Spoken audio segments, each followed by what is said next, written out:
It's an iconic piece of Alton Towers history, once the highlight of Storybook Land and something that left a lasting memory to all that saw it. Later left to fall into disrepair before being removed to make way for a complete overhaul of the area. This wasn't just any old piece of theming, this was the iconic Alton Towers Bookworm. After later finding it laying on the floor waiting to be scrapped, I decided to save it and take on the task of restoring it. But this was just the beginning of what would become a very ambitious project. It would become a huge challenge, and one that would take much longer than I originally anticipated.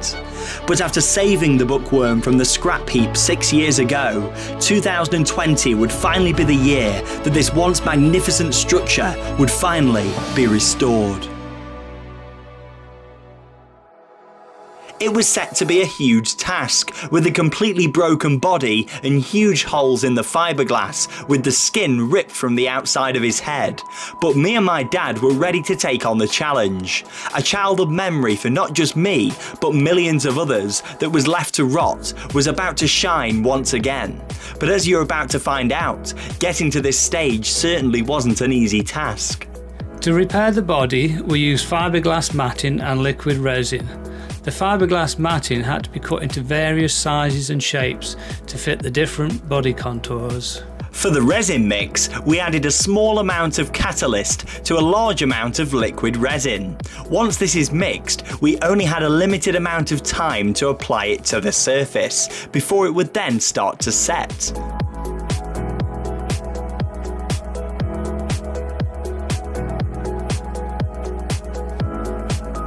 We started by brushing some of the mix onto the surface and applied layers of matting on top.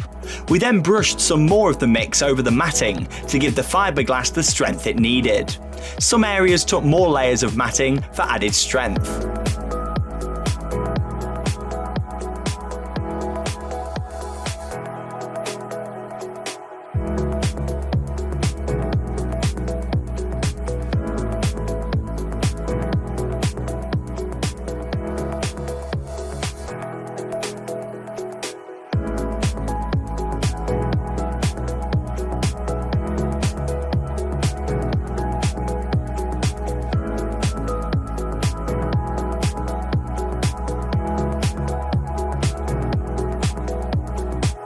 After around 60 minutes of applying the resin and the fiberglass onto the structure, the rear of the body and the sides were then starting to take shape.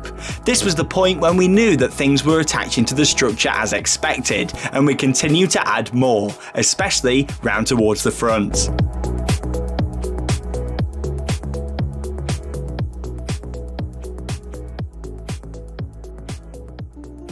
After my dad showed me how to apply the fiberglass and resin, it was my turn to have a go. I used the same process that we'd done on the sides to start to get more of a shape on the front of the body. The original middle section of the body was missing when I acquired the Bookworm from Alton Towers. From taking a closer look back in 2014, it seems as though part of the body was removed and scrapped to gain access to the framework. It would have been originally made from a flexible rubber, as this section of the body would have originally moved forwards and backwards as part of the overall animation of the Bookworm.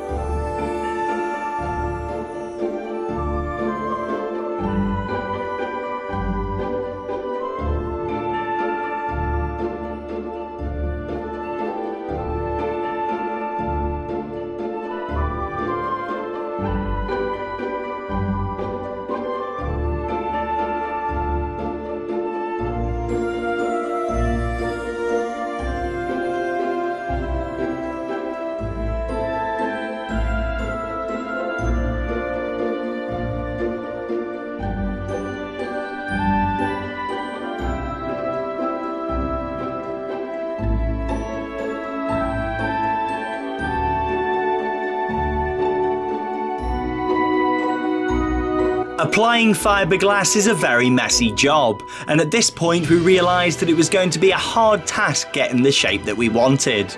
Luckily, we had the original foam to use as a guidance, however it was still going to be very difficult to create the shape. We continued to add layers of matting overlapping each piece to give it more strength. We soon realised that it would be much easier to cut strips of fiberglass matting ready to be applied before mixing any more solution. Depending on how much catalyst you add into the mix, you only have a limited time to apply it. We decided to only add a small amount in at a time, to give us more time to apply the mix to the matting.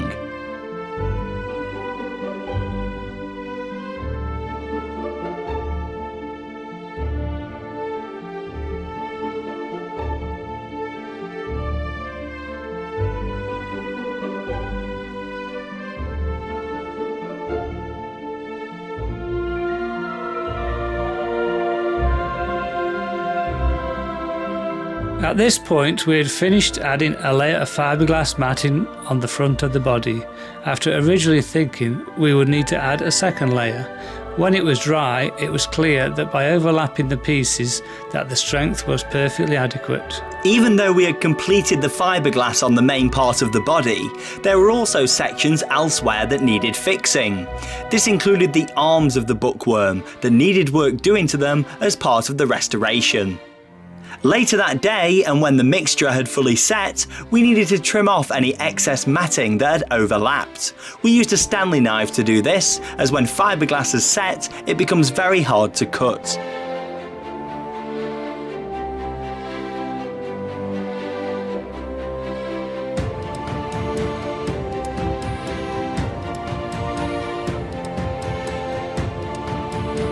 The next stage of the body was to cover the fiberglass with body filler.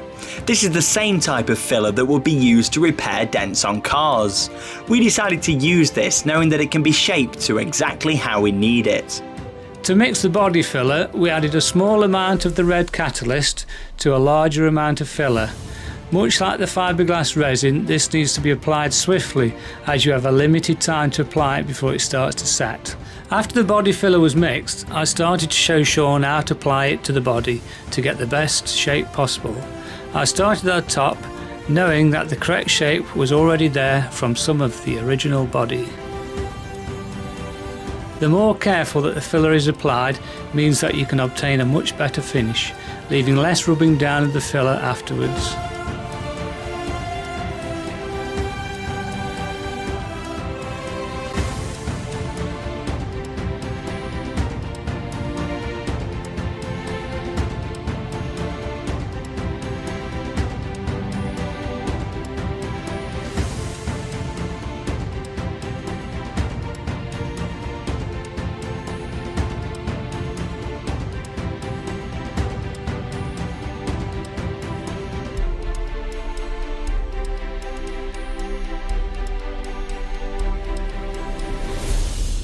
After several mixes of the filler, the front was finally starting to take shape.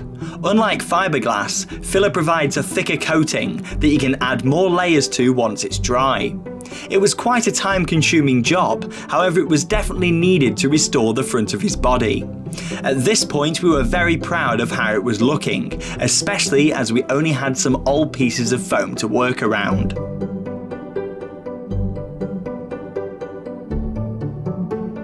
Once I had got to the bottom of the front section, I started to apply more filler to the edge of what will be the Bookworm's iconic jacket. This is the exact same process as the previous work on the front part of the body. I found the best way to get into the gaps on the front sections was to simply smooth it in by hand. As much as this would be a messy job, it proved to be the easiest way due to the shape.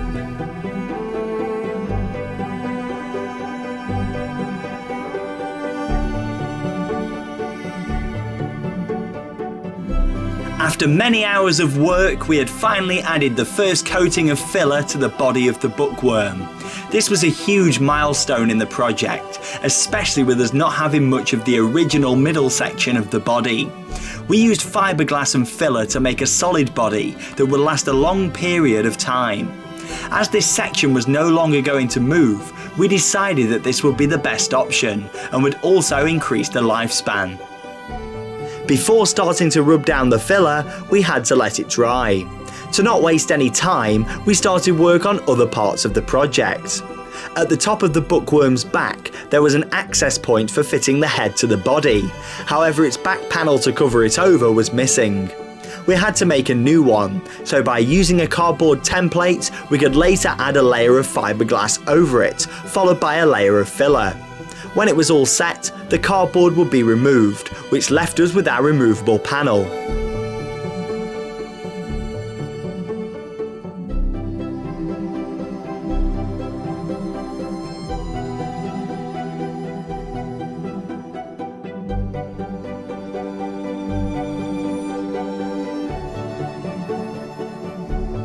We also had to add a second access panel for the removal of the sponge that will be removed later on in the process. This area would also provide access for the inner structure. The spyglass on the Bookworm was severely damaged, as it had been for the last few years during its operation at Alton Towers. To fix this, we decided to wrap some fiberglass matting around part of the structure and then join them together. We then pushed the pieces together, allowing the fiberglass to set on the inside of the spyglass.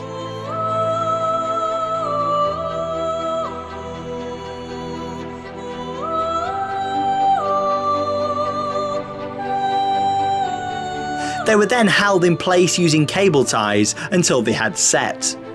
Once it had set, the cable ties were removed and any excess matting was trimmed off.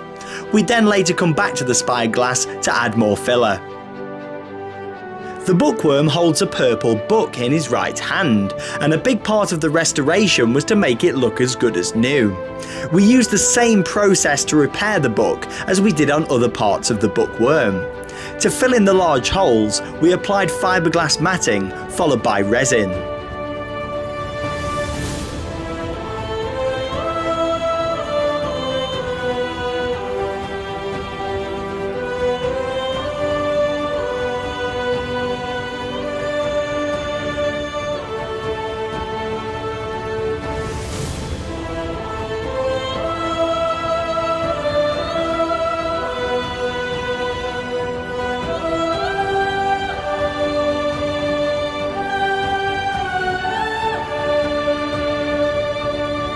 Once the fiberglass had set, a layer of filler was applied over the top, ready to be sanded down at a later stage. At this point, we started to see the shape of the book was coming together.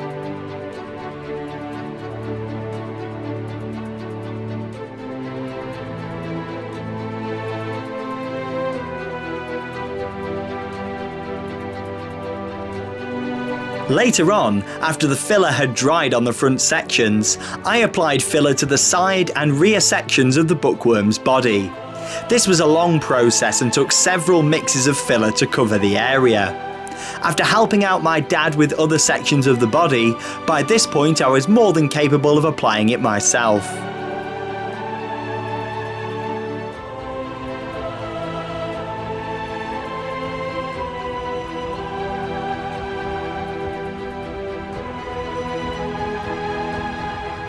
For me, a huge part of this project has been learning new skills from my dad. The amount of care and attention that was needed to be put into this project was really starting to show, and by this point we knew that it was coming together well.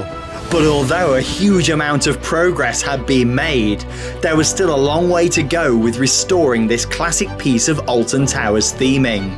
We wanted to give it a new lease of life, but we both knew that there was still a long way to go. Coming up in episode 3 of Restoring the Alton Towers Bookworm, the sanding down process begins, we face the most challenging part of the project so far, and I take some time out to read the biggest book ever. Tell him I sent you and he'll give you your very own tractor to ride on. It's oodles of scrum cuddlesome little animals, and he doesn't mind a bit if you want to join in. Well, off you go. I could have been a wonderful dancer, you know. I had everything. Looks, rhythm, even a free pink tutu.